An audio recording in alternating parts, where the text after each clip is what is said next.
Mirek, zostaw. Już nie ma odwrotu.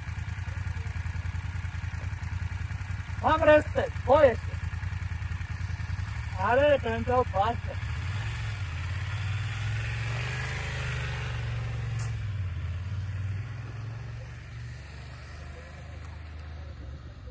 Dzisiejsza relacja będzie bardzo krótka. 420 km po asfalcie w 28-stopniowym upale.